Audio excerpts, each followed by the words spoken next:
Halo buat semua teman-teman di KGC Biak. Bagaimana kabar kalian semuanya? Happy New Year, selamat tahun yang baru dan semoga di tahun yang baru ini kita bisa memulai dengan hal-hal yang baru yang Tuhan telah persiapkan buat setiap kehidupan kita.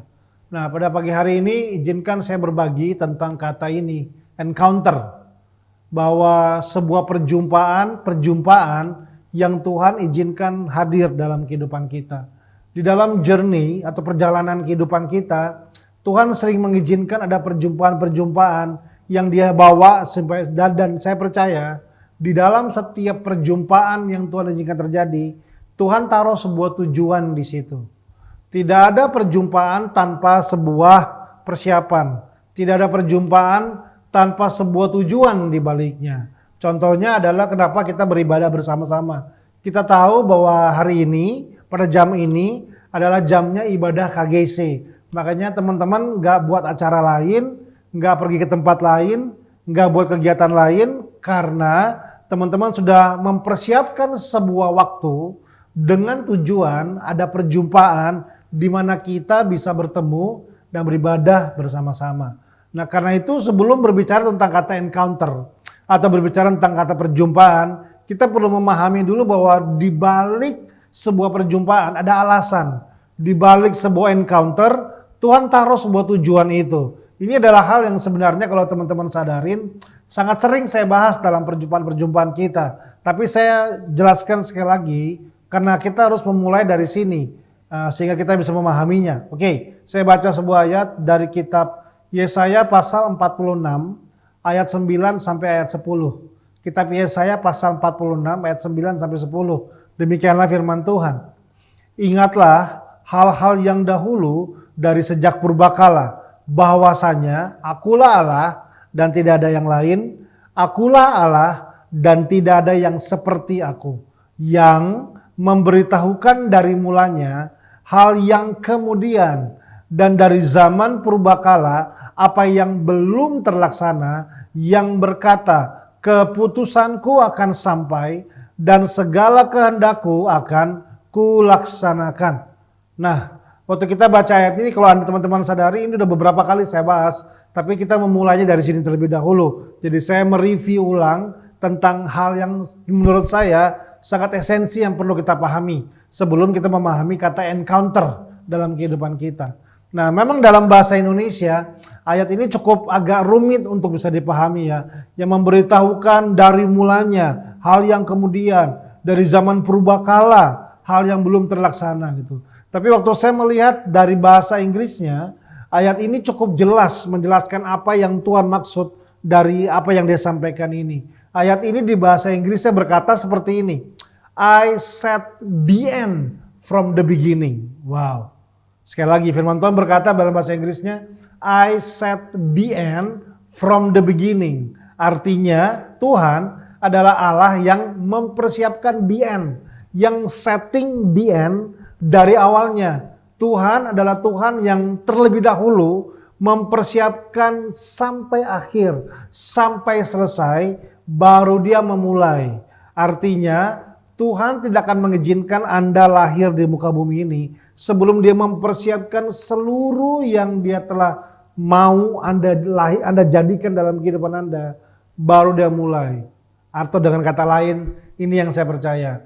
Kalau Anda lahir, kalau kita ada di dunia ini, itu artinya bahwa Tuhan telah selesai mempersiapkan tujuan dalam kehidupan kita. Tuhan telah selesai mempersiapkan perjalanan dalam kehidupan kita. Waktu Dia selesai, contohnya misalnya ya, Daniel ada hari ini Daniel, oke Daniel, atau Valen atau Joshua. Tuhan telah mempersiapkan perjalanan untuk Daniel kah, untuk Valen kah, untuk Dylan kah, untuk Abraham kah. Tuhan telah mempersiapkan seluruh perjalanan sampai kalian selesai, sampai akhir hidup kalian. Setelah Dia mempersiapkan seluruh perjalanan ini, seluruh rencana ini, baru Dia izinkan kita lahir di muka bumi ini. Artinya kalau kita ada di muka bumi ini, itu adalah tanda bahwa rencana Tuhan telah selesai dipersiapkan dalam kehidupan kita.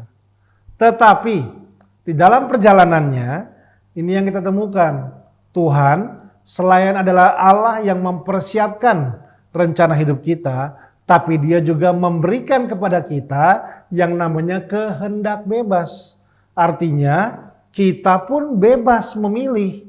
Kita mau ikut dalam rencana Tuhan yang Tuhan telah persiapkan, atau kita mau berkata kepada Tuhan, maaf Tuhan, saya punya pilihan yang lain. Maaf Tuhan, saya mau menghidupi cara hidup saya yang lain. Itu pilihan di tangan kita. Meskipun Tuhan telah merancangkan, meskipun Tuhan telah mempersiapkan rencana dalam kehidupan kita, Tuhan memberikan kehendak untuk kita mau mengikuti perjalanan ini atau memilih perjalanan yang lain. Karena itulah kata encounter ini muncul. Untuk orang-orang yang Tuhan mau bawa ke dalam perjalanan ini. Atau mungkin saya pakai kata ini ya, Tuhan mau bawa kembali dalam perjalanan ini. Disitulah Tuhan menjumpai. Disitulah Tuhan mengizinkan sebuah perjumpaan yang terjadi. Sehingga membawa setiap kita kembali kepada rencana Tuhan.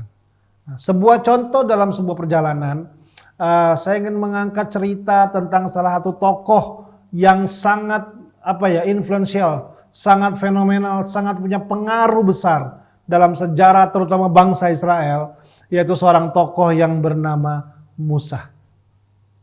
Nah, saya baca dulu sebuah ayat dari kitab Keluaran pasal yang ketiga. Oke, kita akan belajar sedikit cerita tentang seseorang yang bernama Musa. Kita tahu siapa Musa. Musa adalah seorang yang Israel yang besar di negara Mesir.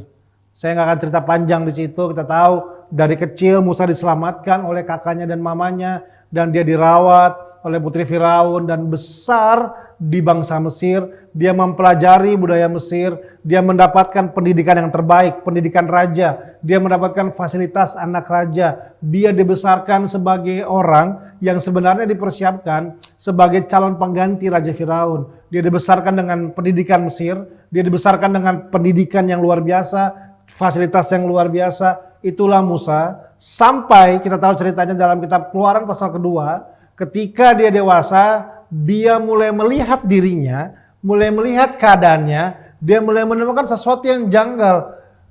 Beta ini sepertinya bukan orang Mesir. Beta ini sepertinya seperti orang Israel. Sampai di satu titik kita tahu ceritanya. Satu kali dia sedang berjalan, dia melihat tentara Mesir sedang menyiksa budak bangsa Israel. Apa yang dia lakukan? Dia membunuh tentara Mesir, dia menyembunyikan di bawah pasir. Dan besok harinya dia ketemu lagi dengan orang yang dia selamatkan itu, orang Israel, sedang berantem lagi. Lalu dia bertanya kepada mereka, "Hei, kenapa kalian berantem?" Lalu dua orang Israel itu berkata, "Jangan bunuh kami seperti kamu membunuh tentara Mesir yang kemarin kamu bunuh." Seketika itu juga dia menyadari, Alkitab berkata dia menyadari bahwa dirinya ketahuan. Dan sejak hari itu Alkitab berkata dia meninggalkan Mesir karena raja berniat membunuh dia. Bayangkan seorang anak muda, masih sangat muda, yang sedang menjalankan pendidikan yang terbaik, punya fasilitas yang terbaik, tinggal di tempat yang terbaik. Tiba-tiba dalam sekejap, sepertinya kayak begini, dia dibawa ke dalam, saya pakai bahasa yang kita sedang sangat terkenal ya selama setahun ini ya. Sepertinya dibawa dalam sebuah normal yang baru. Sebuah normal yang baru yaitu dia harus meninggalkan dunia kerajaan itu, fasilitas itu, dan kabur meninggalkan. Alkitab berkata dia kabur ke daerah yang bernama Midian dan tinggallah di sana, nggak lagi menjadi calon anak raja. Oke. Nah, dalam kitab Keluaran pasal yang ketiga, ayat pertama dan ayat yang kedua, dikatakan seperti ini. Adapun Musa, ia biasa mengembalakan kambing domba Yitro mertuanya, imam di Midian. Sekali ketika ia menggiring kambing domba itu ke seberang padang gurun, sampailah ia ke gunung Allah, yakni gunung Horeb. Lalu malaikat Tuhan menampakkan diri kepadanya di dalam nyala api yang keluar dari semak duri. Lalu ia melihat dan tampaklah semak duri itu menyala, tetapi tidak dimakan api. Oke, nah itu adalah cerita tentang pada saat itu ketika Musa dikatakan ia biasa mengembalakan kambing domba Yitro mertuanya. Nah, jadi pertanyaannya adalah, siapakah Musa hari itu? Musa hari itu yang pertama adalah orang biasa. Coba semuanya bilang orang biasa. Musa adalah seorang biasa yang juga adalah seorang yang menjadi buronan. Dia adalah seorang pelarian. Tadi saya sudah jelaskan di awal bagaimana dia harus kabur, meninggalkan semua fasilitas yang dia punya, semua pendidikan yang dia punya, dan dia harus tinggal sejak hari itu menjadi seorang pelarian dan bukan lagi menjadi seorang yang punya pengaruh besar. Bukan lagi menjadi seorang yang punya influence yang besar. Orang biasa saja. Orang biasa yang tinggal sederhana, bahkan dia seorang pelarian dan dia bukan siapa-siapa. Dan dia bukan cuma itu, dikatakan dia adalah seorang gembala biasa. Oke? Dia bukan lagi menjadi seorang pewaris tahta, dia bukan lagi jadi seseorang yang tinggal di istana, dia menjadi seorang gembala yang sebenarnya kalau boleh jujur, impact-nya juga nggak besar, dampaknya juga nggak besar, pengaruh yang dia bisa lakukan juga nggak besar, karena dia cuma seorang gembala aja, yang pekerjaannya hanya menggembalakan kambing dan domba, punya mertuanya bahkan. Dan selain itu juga Musa adalah, ini yang saya bilang, dia hidup dari realitanya aja. Hari itu yang Musa hadapin, dia memiliki sebuah realita, orang biasa, pelarian, seorang buronan, yang hari itu bekerja hanya jadi seorang gembala biasa, tidak punya pengaruh yang besar, tidak punya impact yang besar, tidak punya dampak yang besar. Ya sudahlah, dia hidup seperti itu. Tapi kata ini muncul. Di tengah-tengah realita yang Musa hadapi, firman Tuhan berkata, adapun Musa ia biasa menggembalakan kambing domba mertuanya. Artinya apa? Dia biasa. Biasa itu artinya adalah ini. Biasa adalah artinya tetap mengerjakan apa yang dia bisa lakukan. Saudara, Alkitab nggak mencatat sebenarnya. Apakah memang benar Musa punya passion mau jadi gembala? Tidak. Alkitab tidak mencatat bahwa apakah Musa merasa panggilan hidupnya adalah gembala kambing domba? Nggak ada. Tapi yang ada di Musa hari itu adalah cuma realita yang dia punya cuma itu. Dan akhirnya mungkin menurut saya, bayangkan Bapak Ibu ya, saya sih nggak yakin bahwa ketika Musa bekerja sebagai gembala, itu adalah menjadi hasrat dan tujuannya dia sebagai seorang anak muda. Karena sebelumnya dia dilatih di kerajaan, seorang calon pemimpin dalam sebuah kerajaan, saya percaya didikan yang diberikan kepada dia adalah didikan yang gini, kamu harus punya visi yang besar, kamu akan memimpin bangsa yang besar, kamu harus punya mimpi yang besar. Seorang pemimpin, didikannya adalah didikan kerajaan, kamu harus seorang yang bisa berhasil, sukses. Tapi hari itu, realita yang Musa punya adalah, he is nobody. Dia orang biasa, bukan siapa-siapa, yang gak punya apa-apa, cuma jadi gembala, dan akhirnya Alkitab berkata, realitanya dia adalah seorang gembala biasa, dan Alkitab berkata, itulah yang Musa kerjakan. Mungkin kata ini hilang dari hidup Musa. Passion, wah kan ini bahasa yang terkenal ya, kita anak muda. Kalau kamu hidup harus dengan passion dong. Kalau kamu bekerja, jangan cuma bekerja doang, kerjakan yang jadi passion kamu, yang jadi kerinduan kamu. Oke, sehingga itu saya rasa nggak salah. Tapi yang jadi tantangan terbesar adalah hari itu, yang di tangan Musa cuma ada gembala. Dan ini yang Alkitab berkata, Musa nggak bilang begini, Alkitab nggak bilang begini. Ya sejak hari itu Musa, ya udah nggak ngapa-ngapain sama hidupnya, karena dia juga nggak punya pengaruh yang besar, dia cuma tinggal di tempat yang sederhana, dia punya realita aja. Tapi Alkitab berkata dia tetap mengerjakan itu. Berapa lama dia kerjakan? 40 tahun. 40 tahun Musa mengerjakan hal yang biasa dia kerjakan. Setiap hari. Dia tinggal sebagai anak seorang gembala. Dia mengembalakan kambing domba. Mungkin teman-teman ada yang duduk di sini berkata bahwa beta cuma anak nelayan saja. Beta yang punya apa-apa, ya sudah. Beta yang bisa punya mimpi yang besar. Saya tidak bisa punya sekolah yang bagus. Ya, saya cuma orang biasa saja. Nah, hari itu ini yang Musa lakukan. Dia tetap mengerjakan apa yang dia bisa kerjakan. Satu hal yang saya belajar teman-teman semuanya. Untuk jadi orang yang berhasil.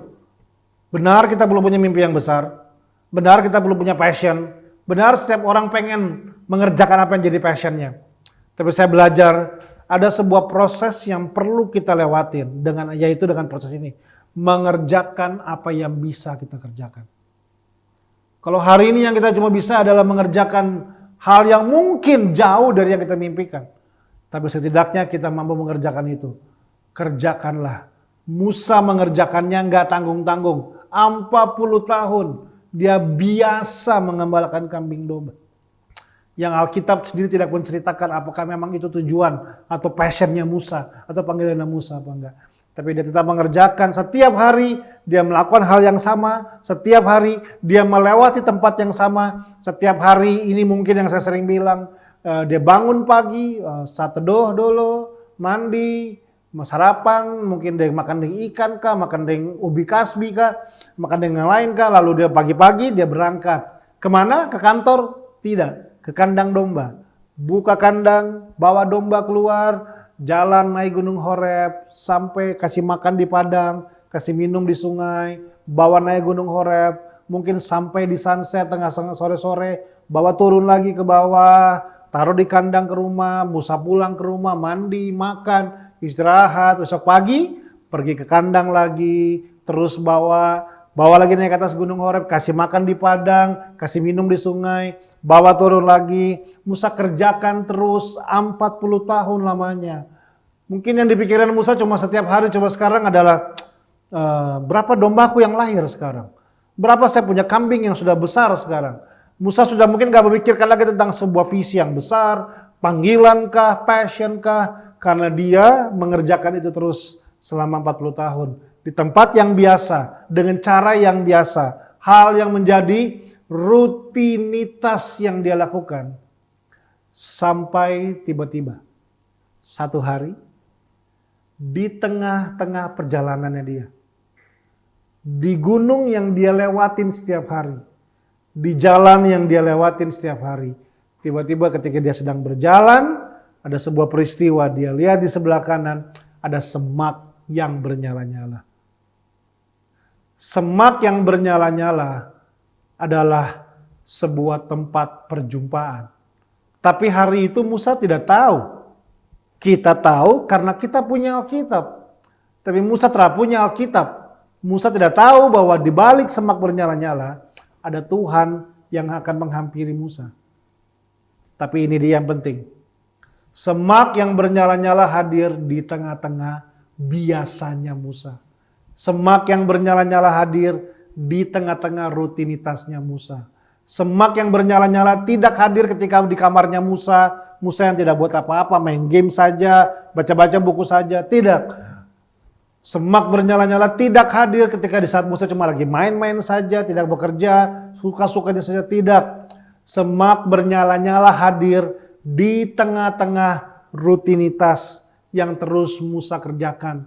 Dia setia mengerjakannya. Tidak tahu apakah ini yang dia sukakah, tidak sukakah, Alkitab tidak bilang. Tapi dia tetap mengerjakan apa yang dia bisa kerjakan.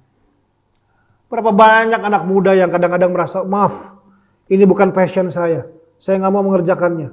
Ya sudah, terus kamu buat apa? Ya tidak tahu kakak. Ya nanti saja tunggu sampai Tuhan buka jalan.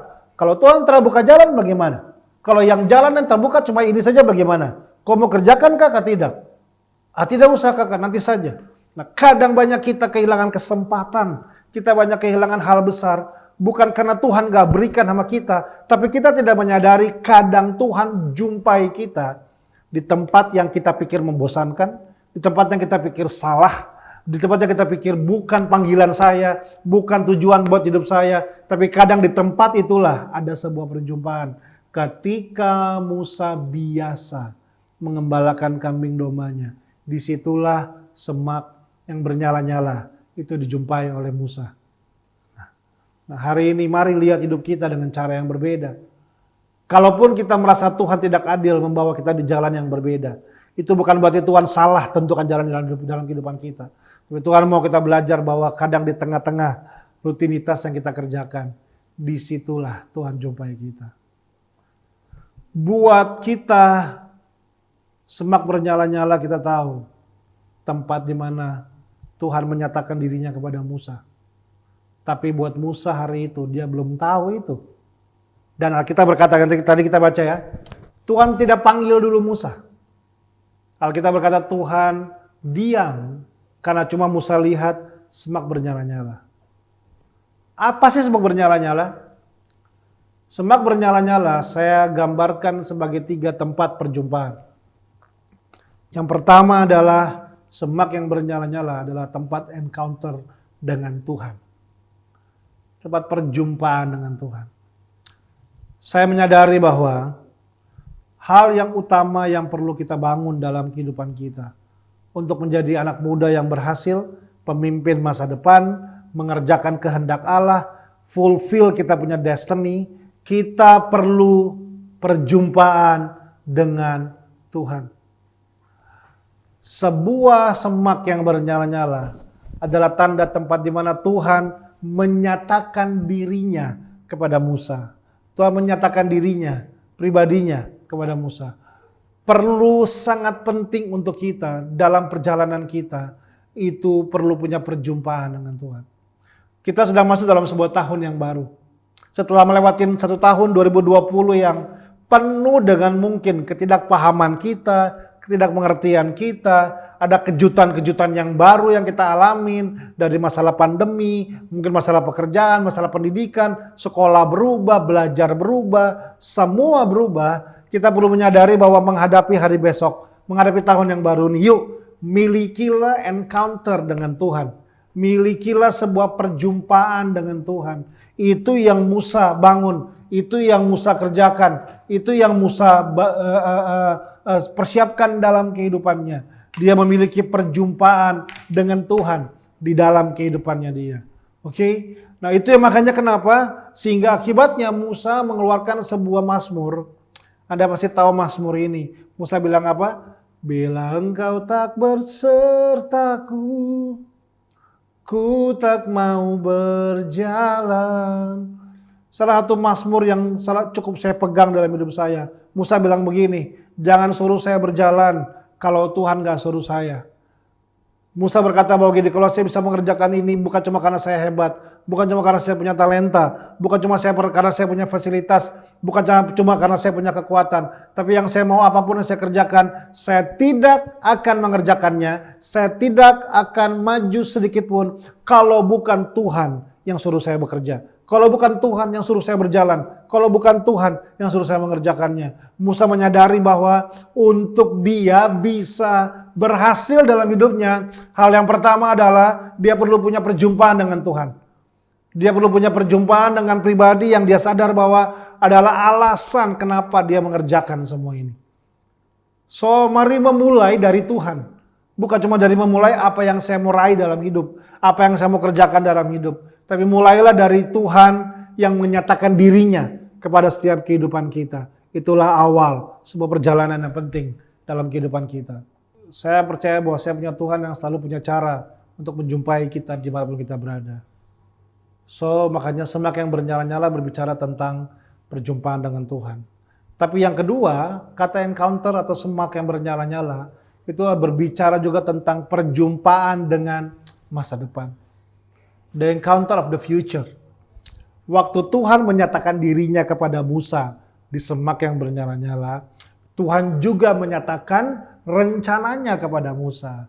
Tuhan menyatakan bahwa Musa, kamu bukan jadi gembala domba dan kambing saja. Bahwa Musa, sebenarnya saya punya rencana untuk kamu. Rencana itu adalah kamu akan menjadi pemimpin sebuah bangsa yang kupilih, bangsa yang kukasihi, yang bernama bangsa Israel. Yang saat ini mereka sedang menjadi budak di negara Mesir. Saya, kata Tuhan, mengutus engkau menjadi pemimpin mereka dan membebaskan mereka dari perbudakan di Mesir. Disitulah Tuhan menyatakan rencananya kepada Musa. Disitulah Tuhan menyatakan bahwa Musa, di dalam hidup Musa, bukan cuma ada talenta dan kekuatan mengembalakan kambing domba saja. Tapi di dalam Musa ada kemampuan dan kekuatan untuk dapat memimpin bangsa yang besar dalam kehidupan mereka. Bahwa saya mempercayai Tuhan, waktu dia menyatakan dirinya dalam kehidupan kita, Dia juga menyatakan rencananya dalam kehidupan kita. Karena rencananya itu adalah rencana yang terbaik. Yang firman Tuhan katakan selalu benar, ada masa depan yang penuh dengan harapan dalam kehidupan kita. So perjumpaan yang kedua berbicara tentang perjumpaan kepada masa depan dalam kehidupan kita. Tapi kata encounter yang ketiga juga adalah satu yang sangat penting, yaitu semak yang bernyala-nyala berbicara tentang perjumpaan dengan pengambilan kepada keputusan. Salah satu hal yang penting dalam kehidupan kita sebagai anak muda adalah making right decision. Bagaimana dalam hidup ini kita dapat mengambil keputusan yang baik dan keputusan yang benar. Itu yang sangat penting sekali. Cukup menarik tadi, tahukah bahwa teman-teman firman Tuhan katakan, sebelum Tuhan menyatakan dirinya kepada Musa, sebelum Tuhan beritahu, ini tuh Musa, ini lo rencanaku buat kamu, ini lo tujuanku buat kamu. Sebelumnya ketika Musa baru berjalan saja, dan di tengah-tengah rutinitas yang dia kerjakan, di tengah-tengah apa yang sedang dia bangun, tiba-tiba dia lihat semak yang bernyala-nyala. Tiba-tiba dia lihat ada sesuatu yang unusual, sesuatu yang gak biasa dari hal yang biasa dia lakukan. Sebenarnya Musa punya dua pilihan. Pilihan yang pertama, dia lihat semak bernyala-nyala dan dia bilang, oh, apa itu? Sudahlah, lupakan aja semua itu. Dia tetap terus mengerjakan yang dia kerjakan selama 40 tahun. Atau pilihan yang kedua adalah, saya mau mendekat kepada semak yang bernyala-nyala itu. Saya mau mendekati, saya ingin tahu, saya ingin melihat ada apa di balik semak yang bernyala-nyala itu. Nah, keputusan di tangan Musa. Karena ketika semak bernyala-nyala itu ada, Alkitab berkata, Tuhan belum bilang apa-apa. Bahkan Tuhan belum panggil Musa. Cuma ada semak bernyala-nyala dan Musa di situ. Ini momen penting. Saya tetap teruskah? Atau saya datang kepada semak bernyala-nyala? Saya tetap mengerjakan apa yang saya sudah kerjakan kah? Atau saya mendekati sesuatu yang gak biasa ini? Firman Tuhan berkata, lalu Musa menyimpang. Nah, kata menyimpang artinya dia mendekati semak yang bernyala-nyala itu. Nah, Alkitab berkata, ketika Musa mendekati semak itu, baru Tuhan berbicara. Musa, mendekatlah kemari, tanggalkanlah kasutmu, karena ini adalah tempat kudus. Suara Tuhan tidak datang sebelum Musa bertindak. Kadang kita selalu berkata, tunggu dulu. Nggak ada apa-apa. Nggak rasa-rasa apa-apa. Hidup bukan tentang rasa-rasa, teman-teman semuanya. Mengerjakan panggilan dimulai dari decision, keputusan kita. Orang yang dewasa adalah orang yang berani ambil keputusan yang benar dalam hidup ini. Dan ketika dia ambil keputusan tersebut, disitulah Tuhan menyatakan dirinya. Musa mendekatlah kemari. Nah, kata itu muncul setelah Musa menyimpang. Nah, karena itu Alkitab berkata, dalam ayat yang ketiga dikatakan begini. Musa berkata, baiklah aku menyimpang ke sana untuk memeriksa penglihatan yang hebat itu. Mengapakah tidak terbakar semak duri itu? Nah, ini dia. Ketika dilihat Tuhan bahwa Musa menyimpang untuk memeriksanya, berserulah Allah di tengah-tengah semak itu, duri itu kepadanya. Musa, Musa, dan ia menjawab, ya Allah. Jadi ternyata Musa mendengar suara Tuhan setelah dia memutuskan menyimpang.